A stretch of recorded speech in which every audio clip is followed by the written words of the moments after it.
Hello friends, I am Mankit. स्वागत है आपका अपने YouTube channel Mankit 72 a way to success पर। फ्रेंड्स, जैसा कि आप सभी जानते हैं, कोई भी नई अपडेट आती है मैं आपको जानकारी ज़रूर देता हूं। और देखिए, अभी के लिए एक बड़ी न्यूज़ है सभी के लिए। यस, यहाँ मैं आपको बताऊंगा 3 से 4 ऐसी चीज़ें। हो सकता है इसी वीडियो में ट्राई करूँगा कि सारी ही इसी वीडियो में बता दूँ। ठीक है, तो वीडियो को अंत तक जरूर देखिएगा, जिसमें कुछ पॉइंट्स ऐसे भी है जो HSSC चेयरमैन साहब ने कहे हैं, तो आप भी उन पर ध्यान दीजिएगा, क्या वो सही है या गलत। और उससे पहले भाई एक आज की अपडेट आई है वो भी बता देता हूं, जिसके बारे में नोटिस तो मैंने कल आपको दिखा दिया था। ठीक है, तो HSSC चेयरमैन साहब का कुछ बयान है, आप उसको देखकर बताइएगा किससे इसका फ़ायदा हो सकता है, किसे नुकसान हो सकता है। और कुछ मैं आपके सामने पॉइंट्स जरूर डिस्कस करूँगा, वो भी आप लोग भी अपने व्यू उनके बारे में बताइएगा। तो चलिए स्टार्ट करते हैं वीडियो को। अगर चैनल पर नए हैं, चैनल को सब्सक्राइब कीजिएगा, वीडियो को लाइक व शेयर कीजिएगा। तो सबसे पहले तो हम एक छोटी सी अपडेट देख ले। देखिए, पहले तो ये वाली अपडेट देख लीजिए भाई। हरियाणा कर्मचारी चयन आयोग ने उम्मीदवारों को दिया गलत जानकारी ठीक करने का अंतिम मौका। इसके रिगार्डिंग कल नोटिस भी आया था, मैंने आप लोगों को दिखाया भी था और बताया था। ठीक है, तो इसमें कुछ पॉइंट्स है वो ध्यान रखने लायक है, पहले वो बता देता हूँ, फिर हम बात करेंगे नॉर्मलाइजेशन पर और भी कई मुद्दे हैं जो एक साथ हम डिस्कस करेंगे इसी वीडियो में। तो उम्मीदवारों की तरफ से गलत नंबर लेने के बाद आयोग ने उठाया कदम। इसमें हुआ क्या है सीधा सा बता देता हूँ। अगर परिवार में कोई सरकारी नौकरी पर है और गलत जानकारी दी है तो उसे ठीक कर ले। तो इसके लिए HSSC ने एक मौका दिया है। तो यहाँ पर आप देख सकते हैं, यहाँ भोपाल सिंह खत्री जी HSSC के चेयरमैन। यस, हरियाणा कर्मचारी चयन आयोग ने 83 कैटेगरी के पदों के लिए उम्मीदवारों को गलत जानकारी ठीक करने का अंतिम मौका दिया है। यह जानकारी सिर्फ परिवार में सरकारी नौकरी न होने के बदले किए दावे को ठीक करने तक सीमित है। अन्य प्रकार की जानकारी पुरानी वाली ही रहेगी। आयोग के अध्यक्ष भोपाल सिंह खत्री जी ने बताया कि सब इंस्पेक्टर पदों के लिए कुछ उम्मीदवारों ने परिवार में सरकारी नौकरी न होने का दावा कर अंक हासिल किए थे। बाद में पता चलने के बाद उनके अंक हटा दिए गए। उन्होंने कहा कि आयोग अभी जो 86 कैटेगरी है के लिए परिणाम घोषित करने से पहले उम्मीदवारों को मौका दे रहा है कि अगर उन्होंने गलती से अंक लेने के लिए दावा कर लिया है तो उसे ठीक कर लिया जाए और दावा वापस ले लिया जाए। उन्होंने कहा कि उम्मीदवारों को वेबसाइट पर अंडरटेकिंग फॉर्म डाउनलोड करना होगा, जिसे भरकर पंचकुला के सेक्टर 5 स्थित परेड ग्राउंड में 27 दिसंबर से 31 दिसंबर 2021 तक जमा कराना होगा।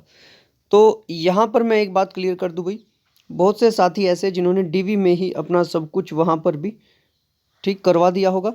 ठीक है, तो मुझे नहीं लग रहा कि उनको अब ज़रूरत है, क्योंकि आपकी अगर वैकेंसी और अगर आपका DV हो चुका है तो ये वहाँ पर भी कंप्लीट हो चुका होगा। बाकी इस बारे में जानकारी भी ले लीजिएगा। और अब देखिए, दिव्यांगों को पदोन्नति में 3% का आरक्षण ये जारी किया हरियाणा सरकार ने।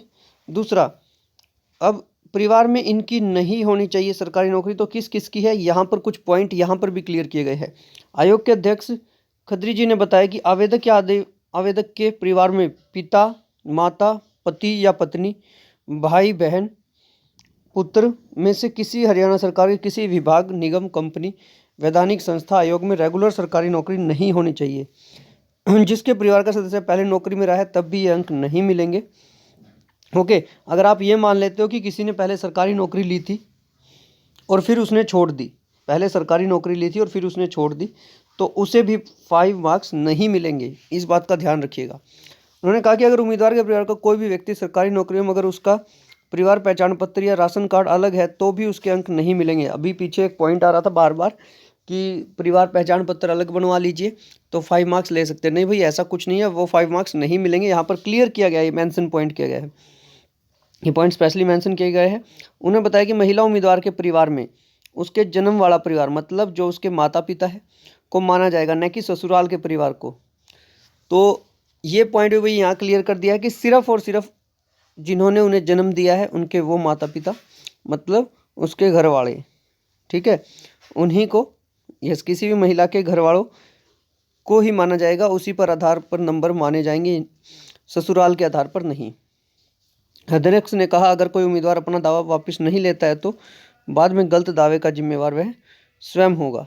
यस, बाद में पता चलता है तो वह स्वयं होगा। तो देखिए, ये तो जानकारी थी ये नंबरों को लेकर। लेकिन दूसरा बात, तो अभी देखिए HSSC चेयरमैन जी का इंटरव्यू लिया गया था अभी, और उससे ये बात बिल्कुल साफ समझ में आई है यस, कि अभी जो नॉर्मलाइजेशन का मेथड चल रहा है भाई वो सेम चलेगा। यस, अगर आप में से किसी को कोई प्रॉब्लम है, कोई डाउट है, तो वो आप लोग अभी दूर कर लीजिए, क्योंकि ये जो नॉर्मलाइजेशन का फॉर्मूला है ऐसे ही चलेगा जब तक कि इसके लिए कुछ सॉलिड प्रोसेस नहीं हो जाती कोई दूसरी। ठीक है, तो ये तो ऐसे ही रहेगा। दूसरा, यस, जब HSSC चेयरमैन जी से पूछा गया कि सर सोशियो इकोनॉमिक्स मार्क्स का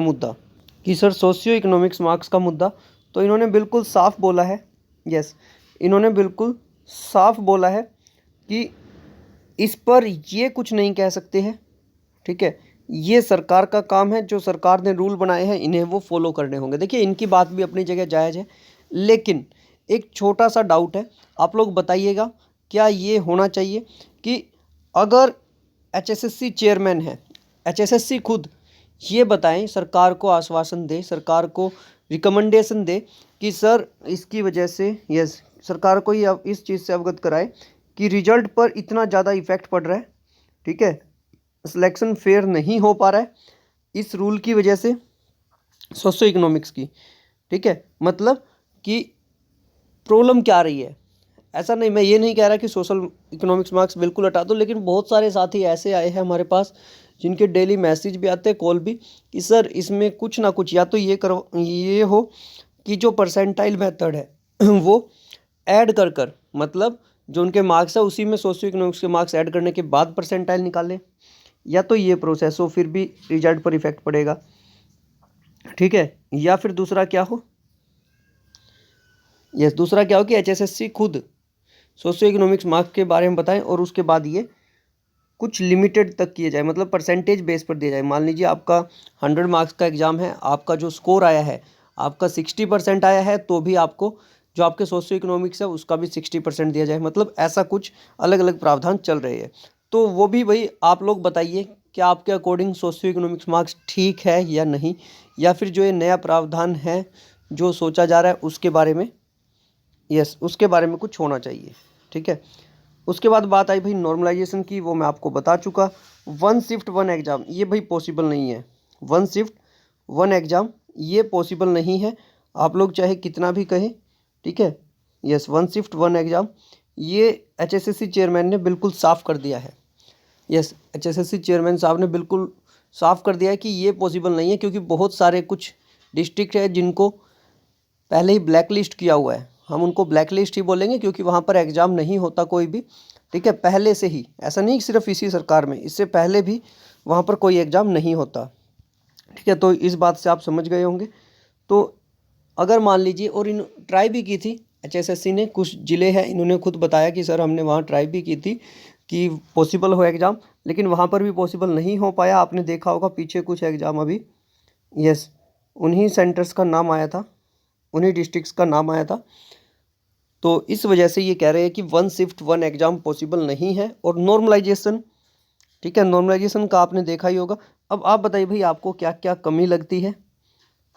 ओके, इनका तो बिल्कुल साफ कहना है HSSC चेयरमैन का कि ये जो कुछ कर रहे हैं सरकार के रूल्स के बेस्ड पर कर रहे हैं। यस, उसके बाद थी सिलेबस की बात। चलिए भाई, ज़्यादा लंबी हो जाएगी वीडियो, हम यस नेक्स्ट वीडियो में डिस्कस करेंगे। ये सारे मुद्दे मैं स्पेशल बाहर लिख कर दूंगा। ठीक है, बाहर आपको लिख कर बताऊँगा क्या क्या मुद्दे डिस्कस की जाएंगे, तो वो सभी आप बताइएगा। और अभी मैं आपको बता दूं आपका क्या सुझाव है, आपके क्या व्यूज है इन सारी चीज़ों के बारे में, तो वो कमेंट सेक्शन में ज़रूर बताएं। ठीक है, मिलते हैं आपको नेक्स्ट वीडियो में नई अपडेट के साथ। तब तक के लिए धन्यवाद, आपका दिन शुभ रहे। धन्यवाद।